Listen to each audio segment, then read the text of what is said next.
You beat Air Force, you get the Commander-in-Chief trophy, and you're feeling high, and then you get this news, and it just is a gut punch.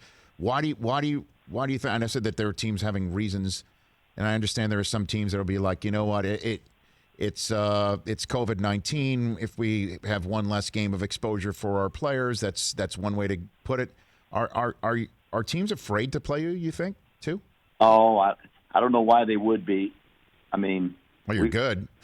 Well, you know, we don't have anybody get offered scholarships by a whole bunch of other teams that play football at this level. So, we're not an overly talented team. I think we got a good team. We got guys that play hard and care about each other and execute well, and that's why we've been able to win. But I guess what I don't understand, Rich, is we've fought really hard for this season. Everybody in college football. There were conferences that essentially opted out in the middle of the summer, and teams in those leagues and individual players in those leagues and parents of those players fought and protested, and we got college football back. And so some of those same teams who fought so hard and wanted so badly to play this season, now when the bowl season comes up, they don't want to play, and I don't understand. And I know that everybody's been through a lot, but I would tell you I don't know that anybody's been through more than our players have. To come in here on June the 1st, which they did, and some of them, now our travel squad have been off campus 3 times. We had 3 road games this year. But for our guys that don't travel, they haven't been off campus. They haven't seen their parents. They haven't been through the McDonald's drive-through or anything like that since June 1st.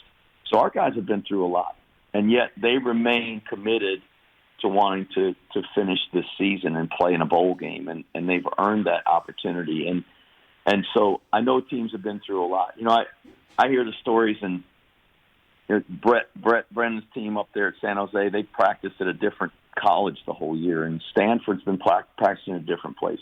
I get it. There's been people been through a lot, and it's been different for every college football player and every team. But this team, these young men, have made a commitment to this nation. They've made a commitment to every one of their brothers that plays college football that we will defend the freedoms and our way of life after we graduate so that football players and football teams and fans can continue to enjoy this game the way we do, that no other country in the world celebrates college sports like we do.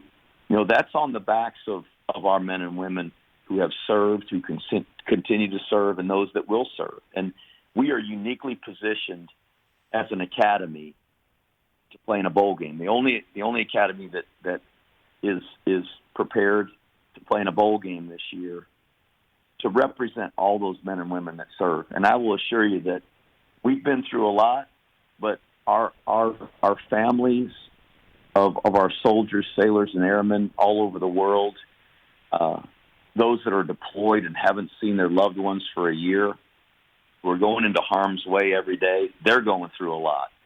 And they deserve to be represented by a group of men who wear their colors and who are uniquely positioned to represent them. And that's why I want our guys to play, because not one, they want to play, but 2, who we represent makes it all that more important, in my opinion. Hey, you watched all the way to the end. Thanks for that. Watch more right here.